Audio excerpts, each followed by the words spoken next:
Hello, this is Lawrence Holgate, and this is podcast number 8, or episode number 8, for Understanding John Locke, the Smart Student's Guide to Locke's Second Treatise of Government, and we're going to be reading chapter 5 today, entitled Property.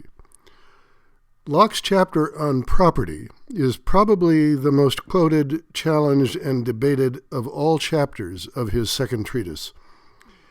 There are two central questions that are raised and answered by Locke.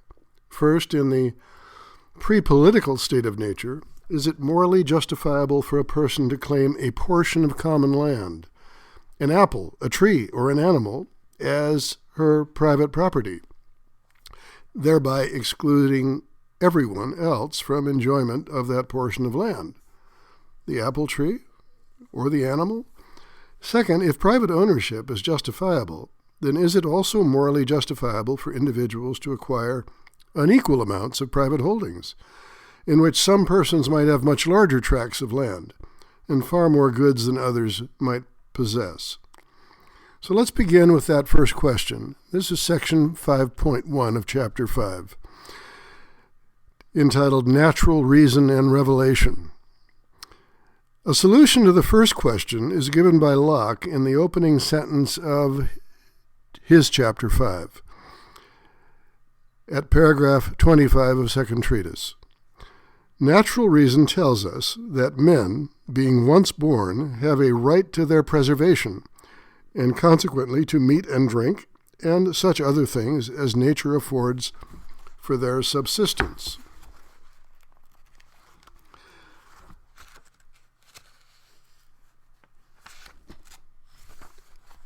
The natural reason argument for the right to obtain and consume whatever is necessary to stay alive and healthy has the following form.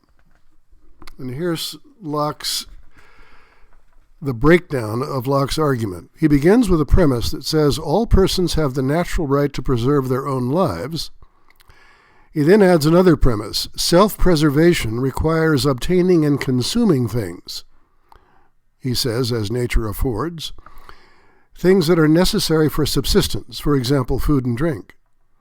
Therefore, he gathers from these two premises, men have a right to obtain and consume anything necessary for their own subsistence, as nature affords. Now, using this argument as a model, we can infer that natural reason implies deduction.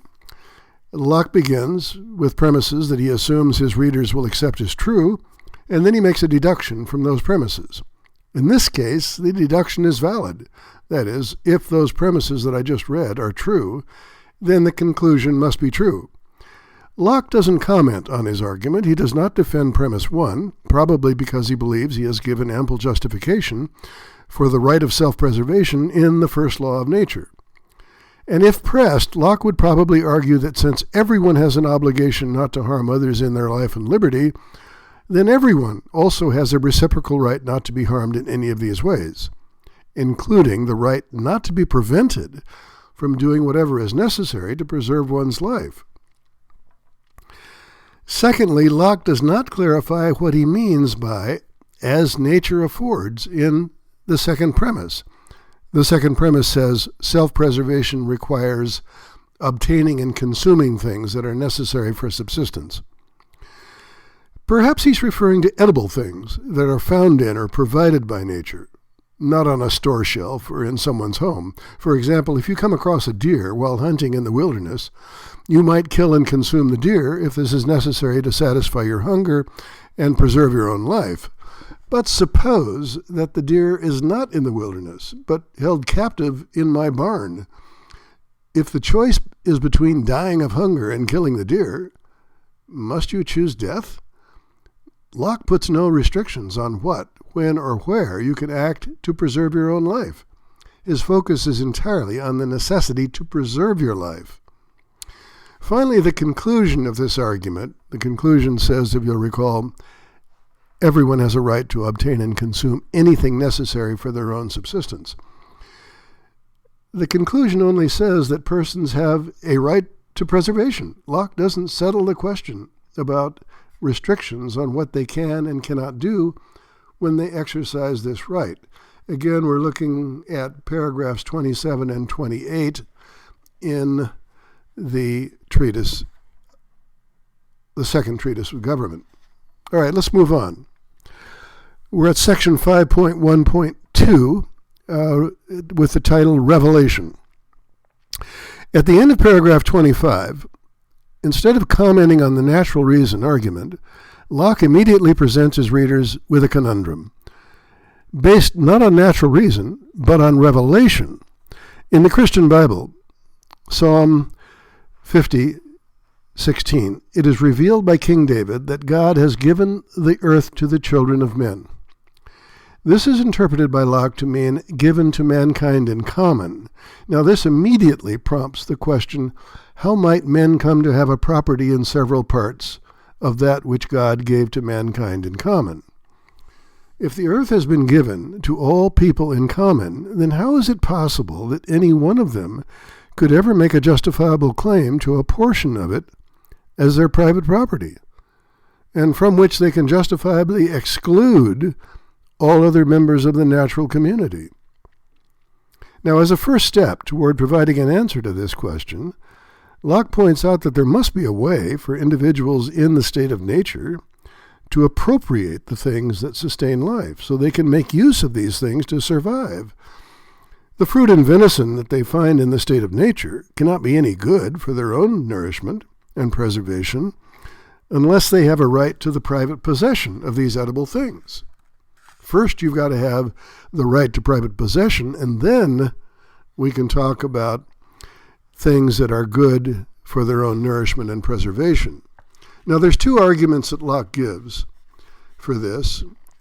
If you look at section 5.2 in my book, the title is Two Arguments for Private Property. Two arguments now. If the right to the private possession of an edible thing is a necessary condition for my getting nourishment and preservation, then how do I acquire this right? How do I get it in the first place? What can I do to make the fruit or the venison mine, my private property, while I'm in the state of nature, even if I do not have the consent of others to do this? That's Locke's question. I'll repeat it. What can I do to make the fruit on the tree or the venison, the deer? How can I do to make these things mine? By mine, I mean my private property, while I'm in the state of nature. In the state of nature, there's no political system to help me.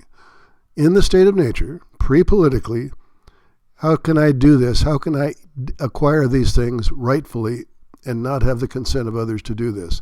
So let's begin with what is probably the most famous of the two arguments. It's called the labor argument. And here's the quote from Locke at paragraph 27 of Second Treatise.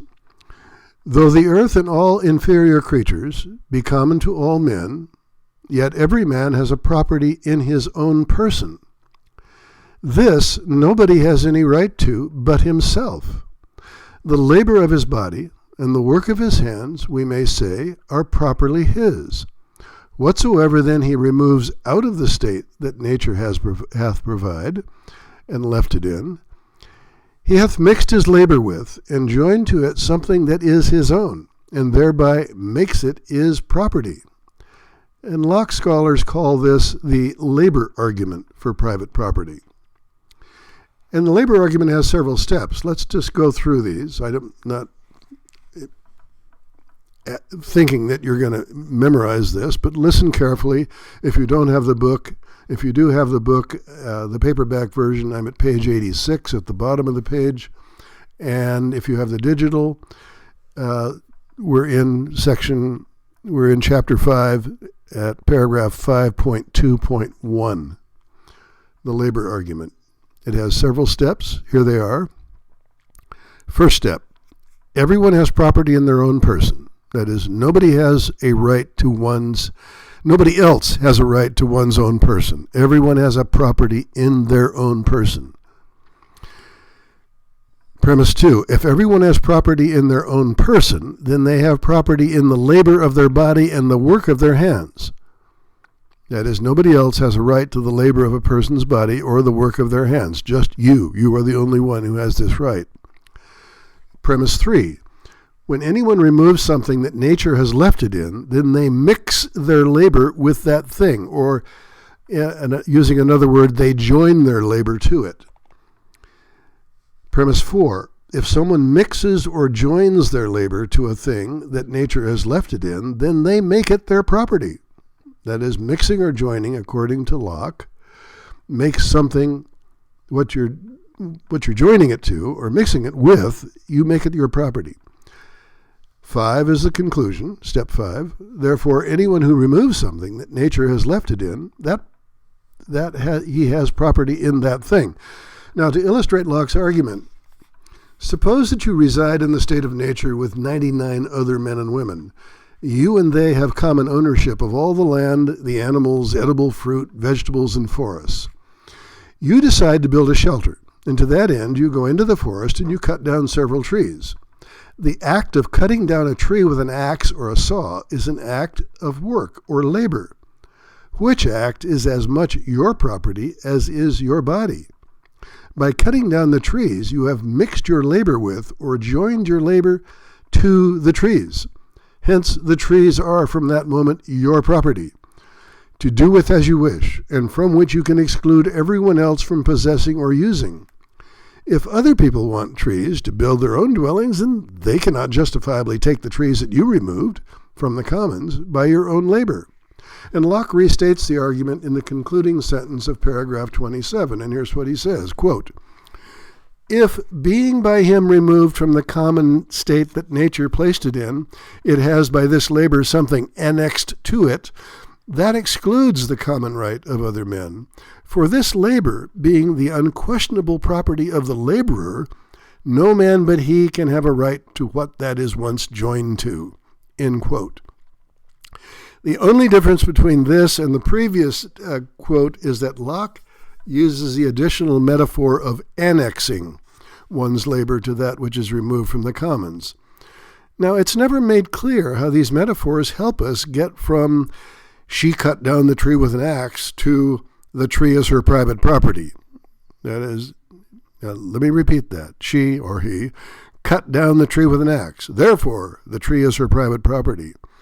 If cutting down the tree does not get us to the conclusion being she owns the tree, then how does she mixed her labor with the tree get us there?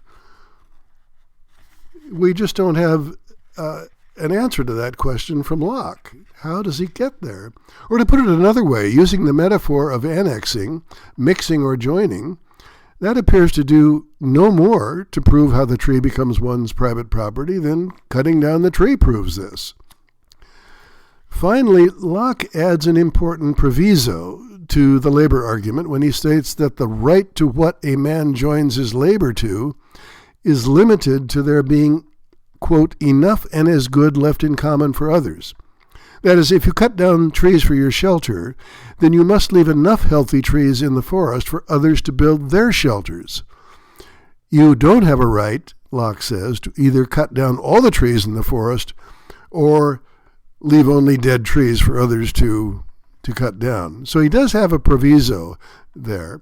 He doesn't tell us at all how he gets to that proviso. He gives no argument for it. He just states it. So think about this. Think about the labor argument and the steps in the labor argument. If you're having trouble following me as I talk through the book, then get a copy of the book and you can read it along as I read it to you. Again, the book is Understanding John Locke, The Smart Student's Guide to Locke's Second Treatise of Government, by yours truly, Lawrence Holgate. It is available at Amazon.com. And we'll see you next time. Thank you.